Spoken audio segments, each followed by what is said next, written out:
right. Well, good morning, everyone, and welcome to today's Exploring by the Seat of Your Pants event. My name is Joe Grabowski, and I'll be your host for today.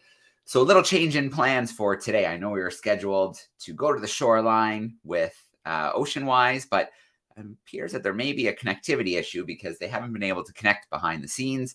So we're going to jump to a plan B, and we are still going to have some ocean action together today. And then, of course, a chance to ask some questions about what you've just learned about. Next week is World Oceans Week, so we hope to see your classrooms joining us. We have a ton of live events with ocean scientists and explorers from all over the world. We will be live in underwater reef bases. We'll be hanging out with penguins. We'll be learning about mantas, seeing sea turtles. It's going to be just a jam-packed week. So head over to the website if you haven't registered for your ocean action yet. And of course, we hope to see all of your classrooms there. So what we're going to do today is we're still going to keep our ocean theme going, but we are going to spend a little time under the water. So that's my favorite place to be. I've been a scuba diver since 2007. I lived in Australia for a year. And ever since then, I've been diving in different places all over the world, getting different certifications so I can dive longer and deeper, dive inside of shipwrecks and all sorts of cool things like that. So I thought the best way to start things off is to show you a little video from the very last time that I was scuba diving just a few months ago. I was in a place called the Dominican Republic, and I was able to spend a little time with this guy. So let me share this video here.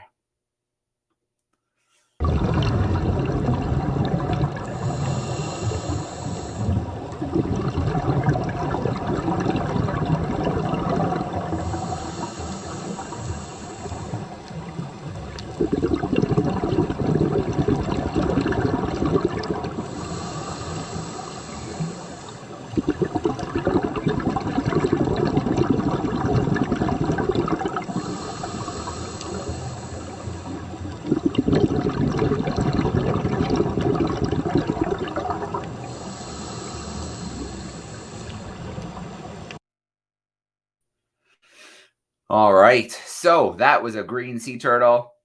You can see a stingray there in the background as well. They kind of had a little bit of a race going. And you may have looked at that sea turtle and said, that sea turtle is not green at all. And that's not why they get their name. They get their name from the food they eat. They eat a ton of green algae, seaweed. And then if you looked inside that sea turtle, their fat turns green from all that green, nutrient-rich food that they eat. I'm going to show you one more video to show you another reason I love diving. And my favorite thing to do when I'm in the water is to be in the water with sharks.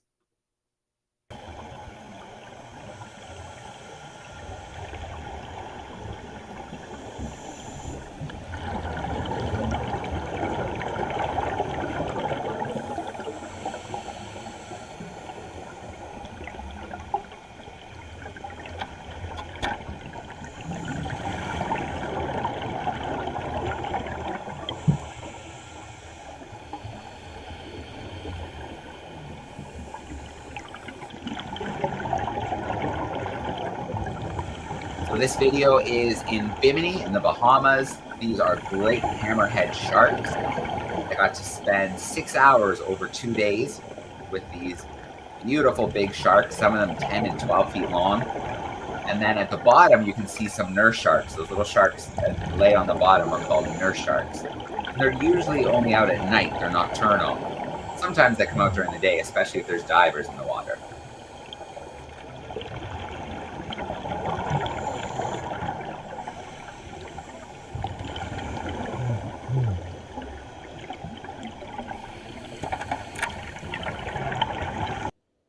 All right.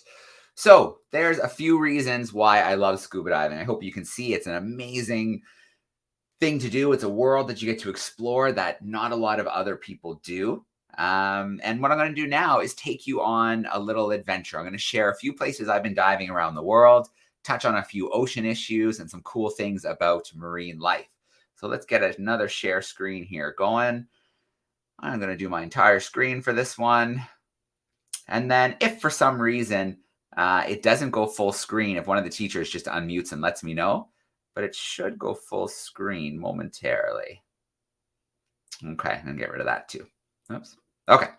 There we go. So for anyone who's just tuning in via YouTube and didn't hear the introduction, we're scheduled to do a shoreline event, but I haven't heard from the team and they weren't able to connect. So we've moved on to plan B and we're on some ocean adventures. So this picture here is from the first time I ever went scuba diving. This is in Australia on the Great Barrier Reef, which is a massive barrier reef that stretches pretty much along the entire coast of Queensland and is the largest thing made by living creatures on the planet, and is visible from space, which is pretty cool.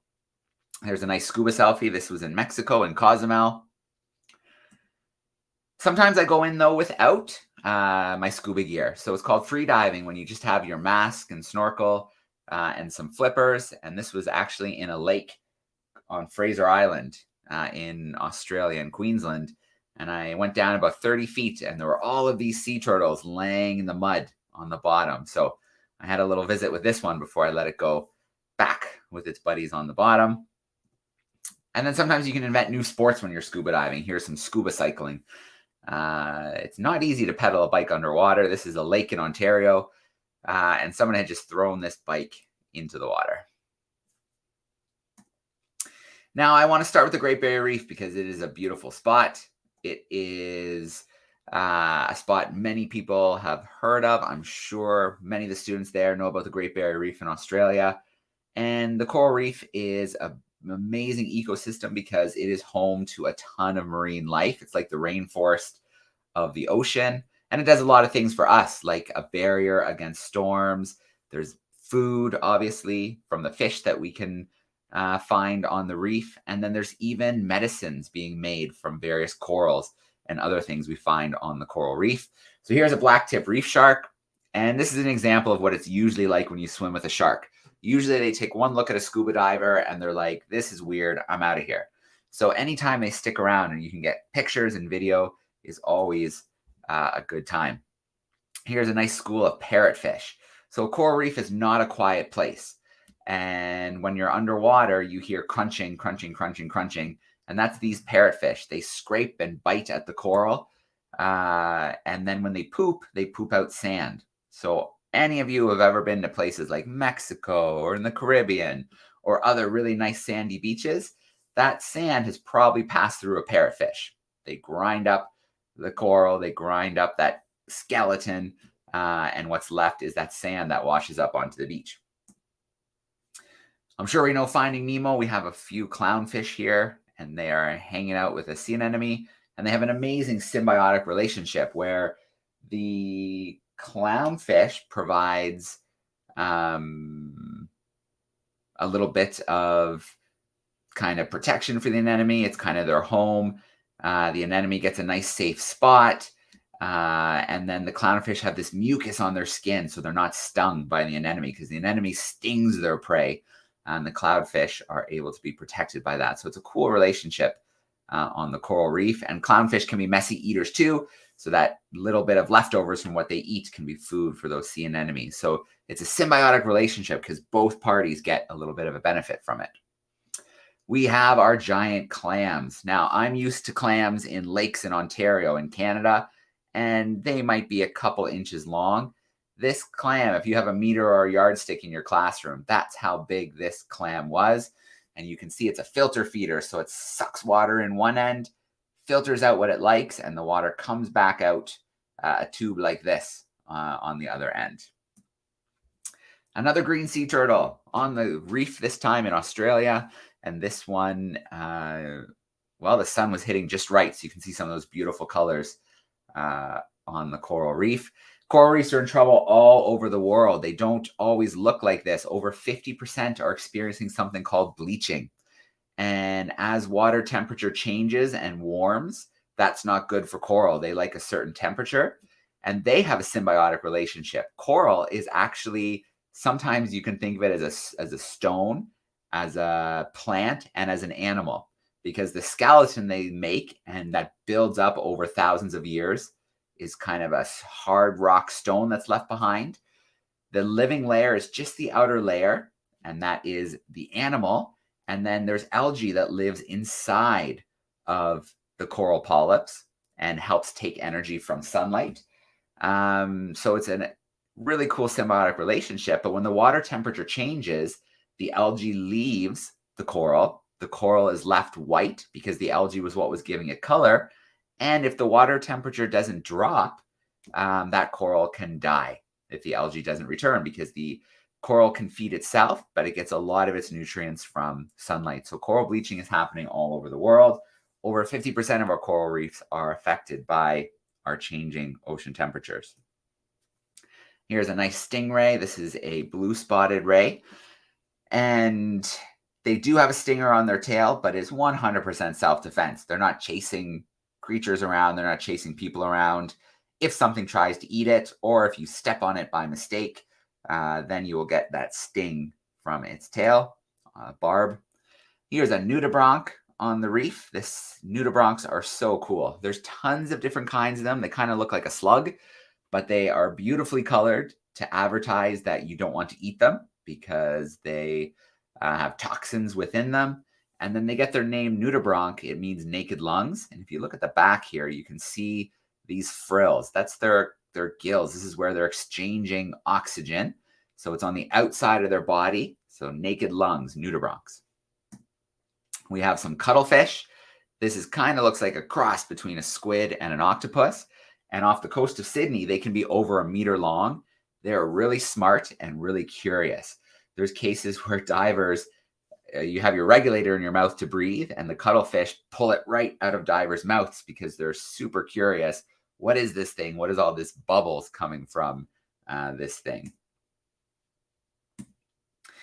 Now, it's not, people think sharks are what you need to worry about, but when you're on a reef, you have to be a little careful for some species like this stonefish, which are venomous, they don't bite, but all over the body, they have little spikes. And if you touch one of them, it is a strong enough toxin that it could kill you.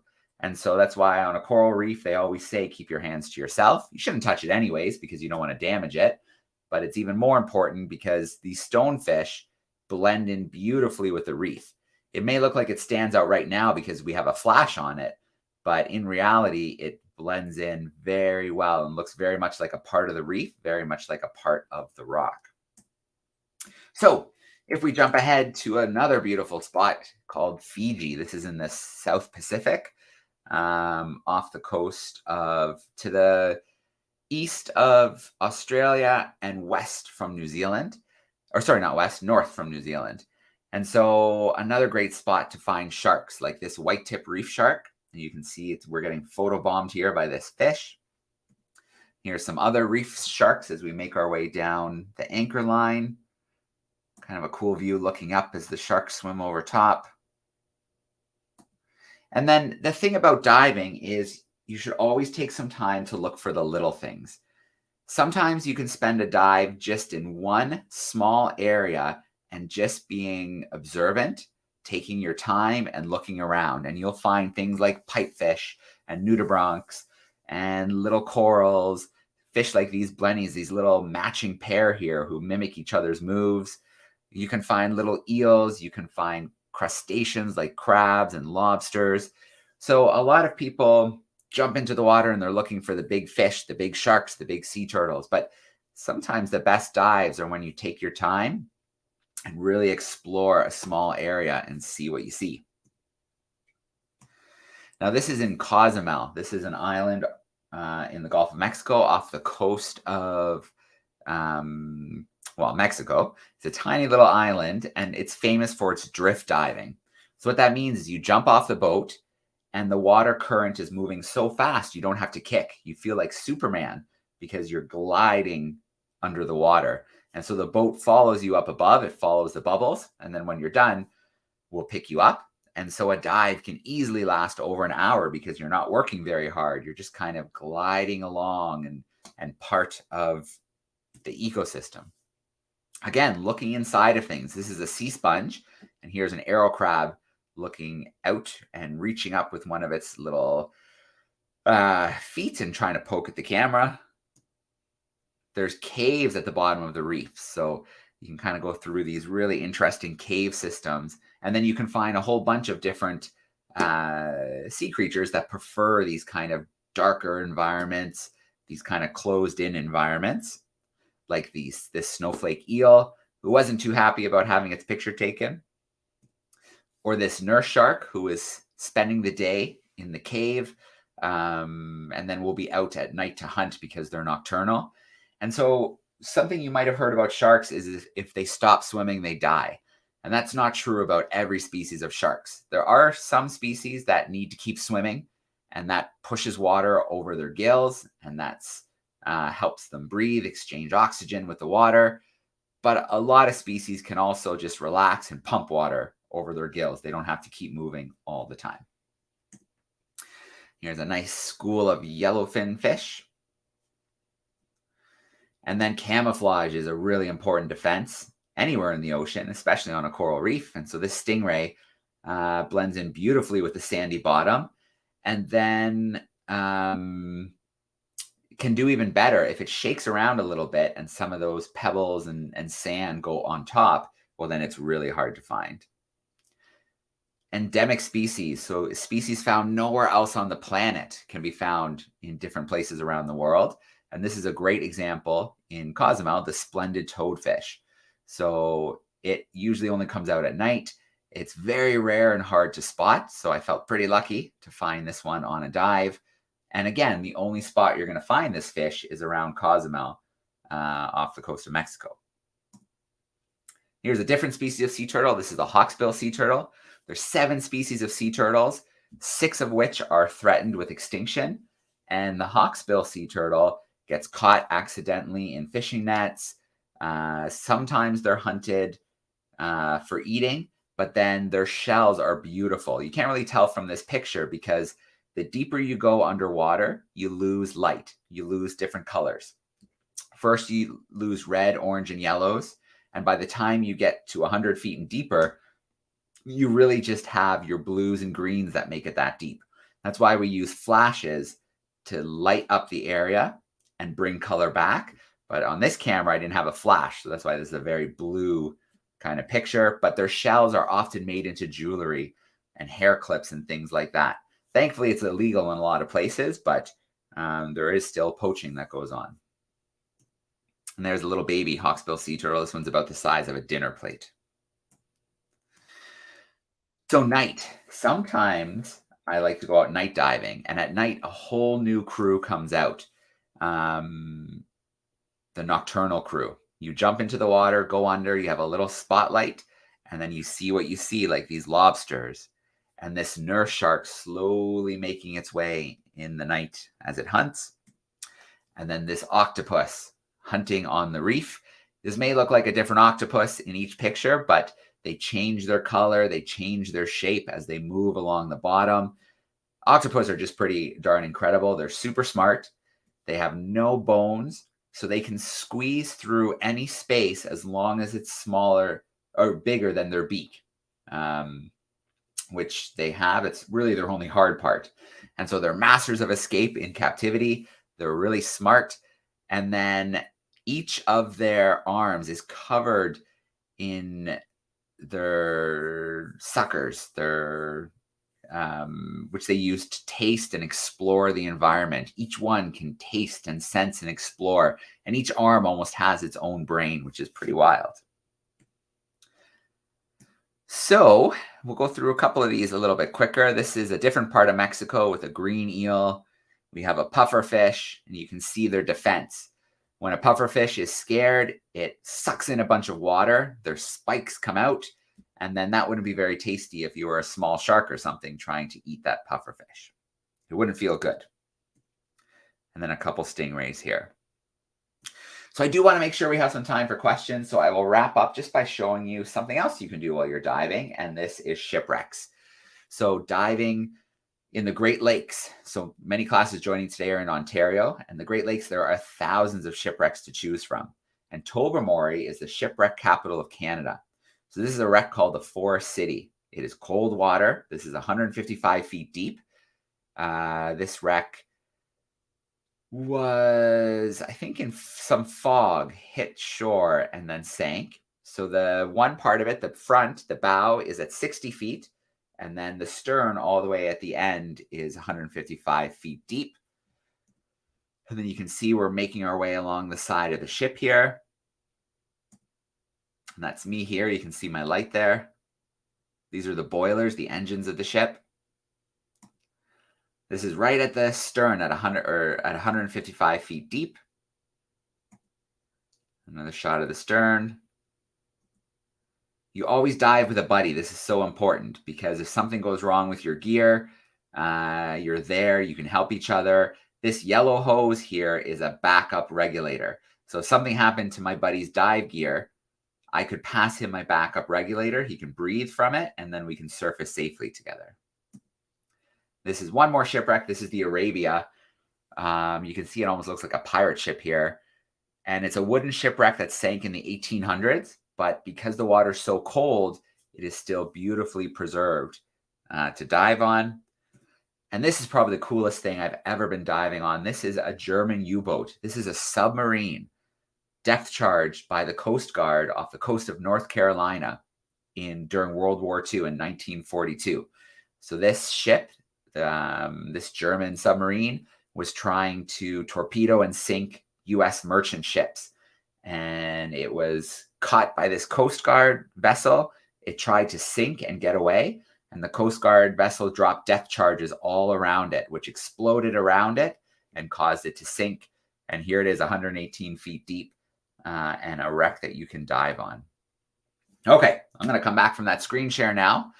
Let me hit stop there, and we can spend some time, and we'll do a few little Q&A actions. So if you're tuning in live via YouTube, feel free to send in a few questions via the chat. I see we still have Mr. Shattuck's crew and Chalk River hanging out backstage, so we will take a few of their questions.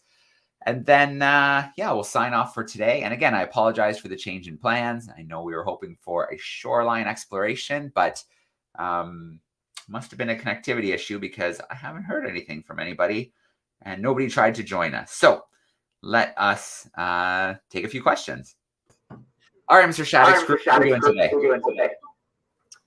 What's the deepest you've ever gone? Me, the deepest is 155 feet. Just going to tuck you away temporarily because there's a bit of an echo. 155 feet deep is the deepest I've ever been. So when you first start diving, you're limited to 60 feet.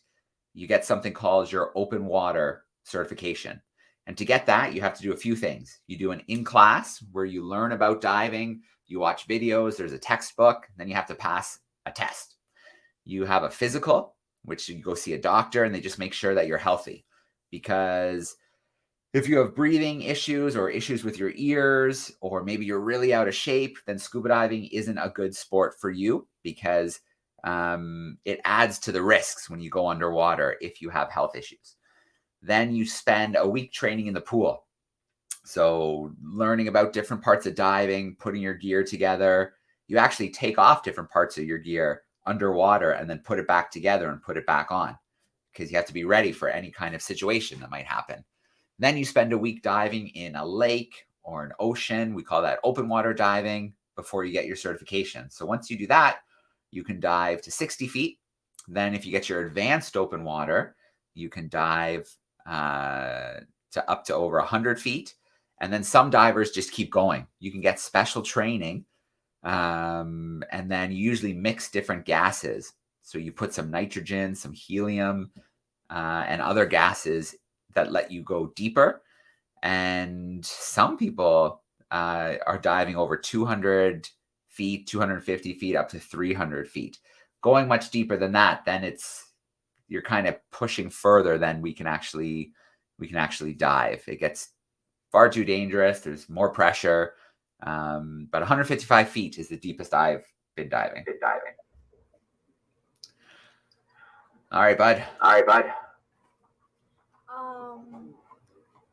Where are the places that you've ever went diving? That's a lot.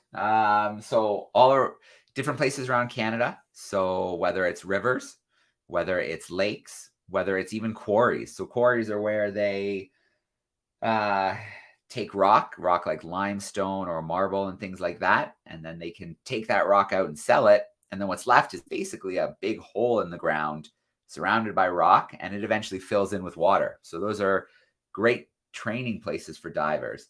In fact, I was in one in Ohio a few years ago, and it's really deep. It's over 100 feet deep in some parts. And then they put a whole bunch of things in there, planes and cars, boats. So it's kind of like almost a playground for divers, things you can see and check out, and then a good spot to train as well. I've been places around the US, like the kelp forests off California, shipwrecks off of North Carolina, places in the Caribbean, like the Dominican Republic, and different places around Mexico. In Ecuador, the Galapagos, which is an amazing place to go diving. When I lived in Australia, I got to explore places around Australia and New Zealand, Fiji, Hong Kong. And then I'm really excited. In a few weeks, I'll be going to a place called the Azores. These are tiny islands, volcanic islands in the middle of the Atlantic Ocean off the coast of Portugal. So I will spend some time there. So that's the next place that I'll be diving. What type of U-boat was it? What type of U-boat was it?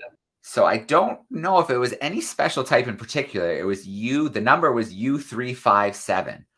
And this captain was maybe a little impatient. And what I mean by that is he really wanted to sink some ships. And so I guess in the days or weeks leading up to his encounter with the Coast Guard, he had tried a few times to sink some ships, but missed with his torpedoes. So he was taking some risks that maybe he shouldn't have. The whole thing about a U-boat is it's supposed to be quiet, supposed to be stealthy. But I guess he didn't really look at the boat that he was going to shoot at. And unfortunately for him, it turned out to be a Coast Guard vessel. I believe it was called the Icarus. And he tried to sink the sub, so empty the ballast tanks of air, fill them with water to escape. But the Coast Guard ship got right on top. And these depth charges are basically big barrels of explosives. And so they explode around the submarine, around the U-boat, and they do enough damage that the U-boat did not surface again. I don't remember offhand. I think about half of the crew survived, swam to the surface and survived, and I think about half did not. They went down with the ship. So this is really important that you don't take things from shipwrecks, because shipwrecks are a part of history, and in many cases, they're also a memorial. They're a gravesite for those who went down in those shipwrecks. Hey, Mr. Shattuck. Hey, Mr. Shattuck. Hey, how you doing? Are you able to tell us a little bit about the process of when you're surfacing and, how you have to stop at different depths for certain amounts of time? Absolutely. Absolutely. Yeah. So,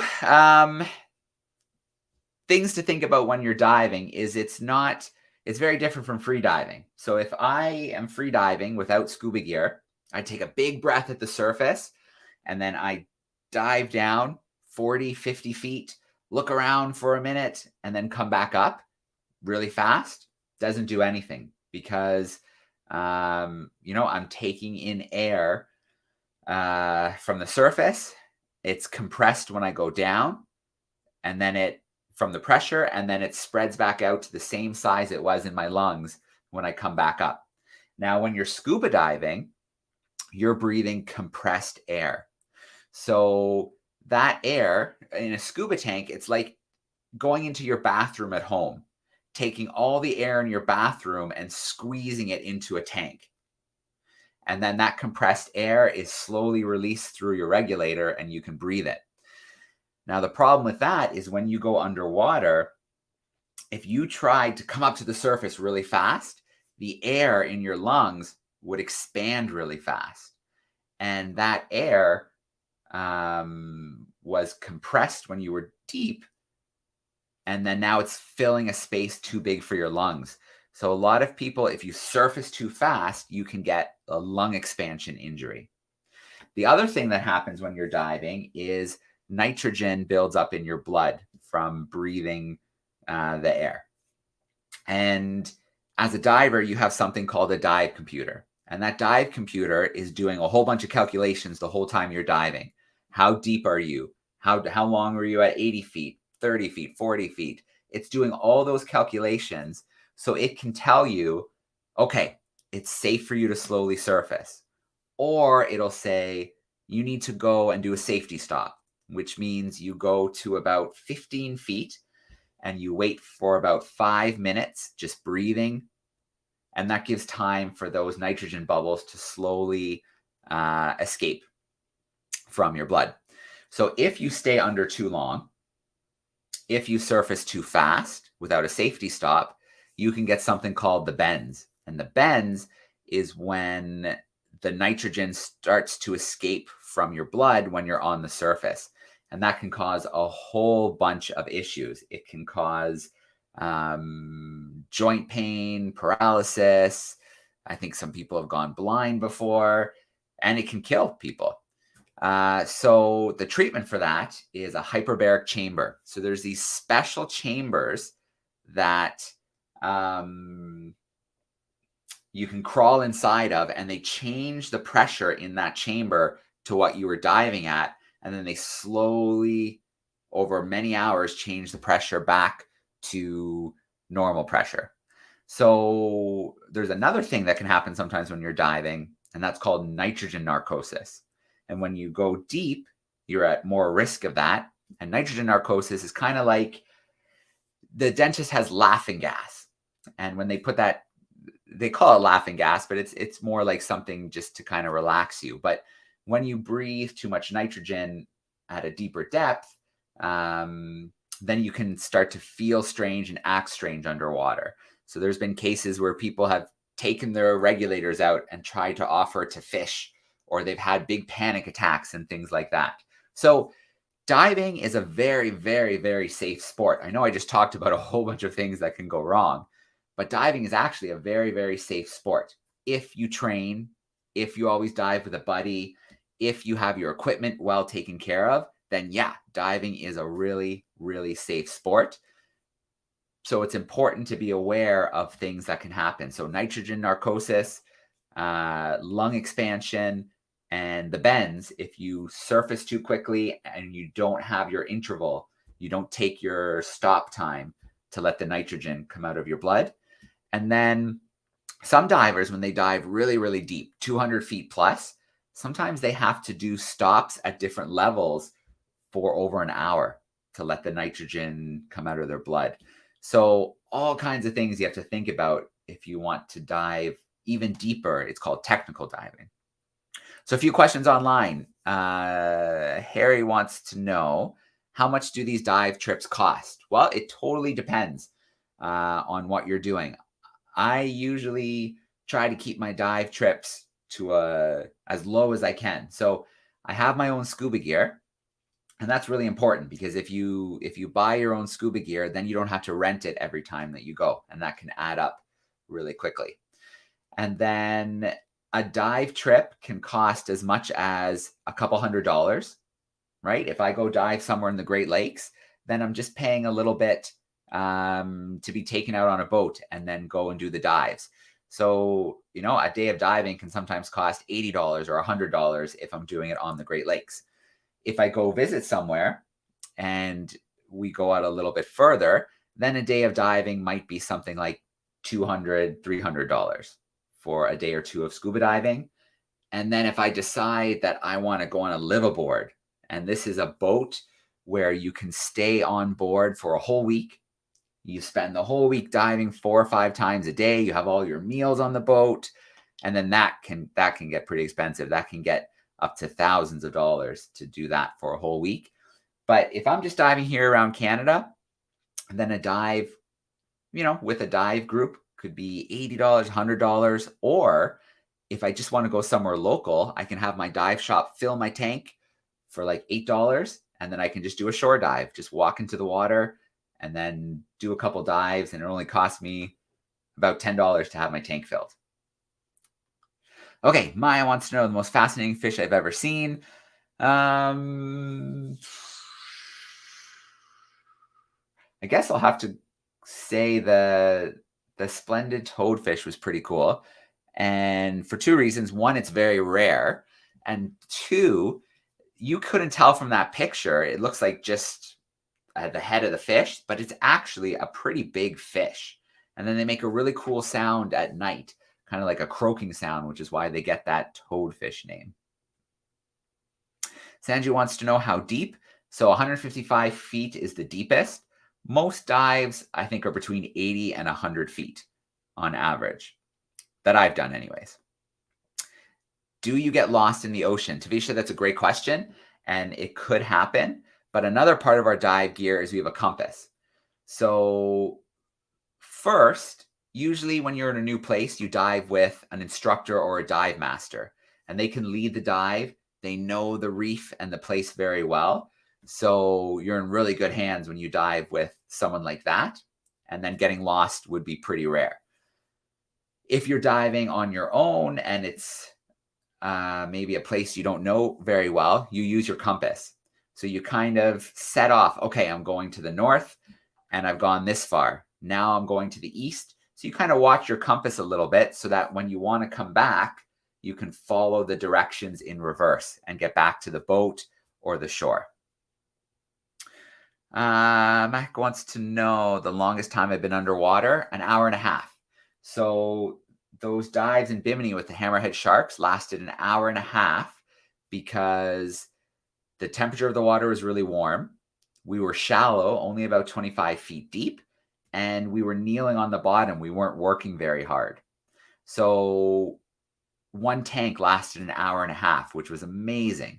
Normally in water that's colder and deeper, and when you're kicking a lot, maybe it's more like 40, 45 minutes. Maybe you can push it to an hour if you're really good with your air. But an hour and a half is a really nice long dive. Zaina wants to know, have I ever been attacked by a fish? No, nothing's ever attacked me underwater. Pretty boring. Lots of sharks and sea turtles and stingrays and fish, and nothing has ever attacked me. The closest would be cone jellyfish. I didn't see it one time in the water and it brushed against my face. So I had a little sting on my face, but even that wasn't that bad. And the jellyfish didn't do it on purpose. I was the one who, swam by the jellyfish. All right, we'll check in one more time, Mr. Shattuck. Questions? Are we ready to go for today? I think you got them all so far, Joe. All right, perfect. Wait. Oh, is that someone running? Yeah. Good timing. I was wondering, what's like the rarest fish you've ever seen? Like the craziest color you've ever seen on a fish? Craziest colors underwater. Well, sometimes you don't get to see those colors because when you're deep, we lose that light. We lose the reds, the greens, and the oranges really quickly. Who had really cool color? The parrotfish have really great color. You couldn't really tell from that picture, but oftentimes they can have really vibrant blues and greens and oranges and yellows. So they can be pretty colorful. The cuttlefish, those cuttlefish that you saw, they can change their skin, their color in amazing ways. They have incredible control over their skin. And if you have time today, look up the flamboyant cuttlefish. I've never seen one, but I really want to. They're probably about this big. They're not super big, but the light shows, the color shows that they can put on, you would think that they're actually coated in like neon sign material. You should check them out. Flamboyant cuttlefish. If you have time, look them up and see if you can find some video of them changing their skin colors. It's amazing. Okay, one or two more questions from online. The most common species. Well, I dive in the Great Lakes a lot, so the most common things that I see are like perch or little gobies, and then zebra mussels. Now, zebra mussels are an invasive species, so they are introduced into the Great Lakes, and they're a real problem because they cover everything. So a lot of shipwrecks in the Great Lakes are covered in like a coating of these zebra mussels. And then last question here, how do you get to the bottom when you're diving? So when you jump into the water, you wear a vest. It's called a BCD, buoyancy compensating device, and it has a valve. So I put in air from my tank when I jump in, so I float, and then I let the air out, and that lets me sink. And I also have a weight belt.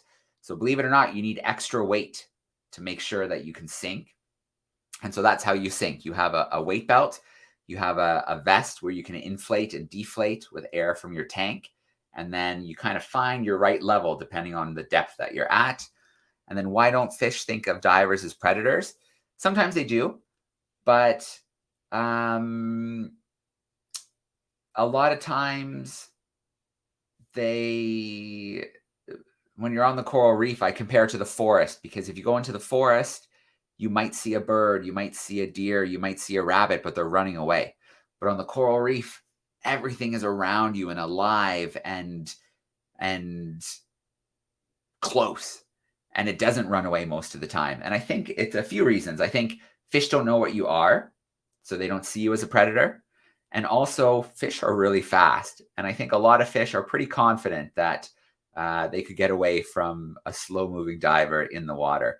But because we're not normal predators underwater hunting fish, they don't really see us as a predator. So they don't really panic unless you maybe come too close or you move really quickly towards them.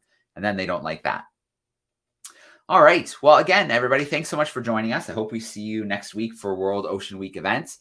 I'm sorry that we had a change of plans for today. I am not sure what happened with our shoreline dive, but I will email the teachers when I get to the bottom of it. But thank you for spending a little time today with me and talking a bit about scuba diving and our ocean and the amazing place that you can explore. If you're 10 years old, you can do your first learning dives and start your certification process. So think about that. 10 years old, you can start doing they call it bubble makers or discovery dives, and you can start to learn to dive. And I hope that some of you will do that. All right, we're going to sign off for today. Hope everyone has a great weekend, and we'll see you next time. Thanks, everyone.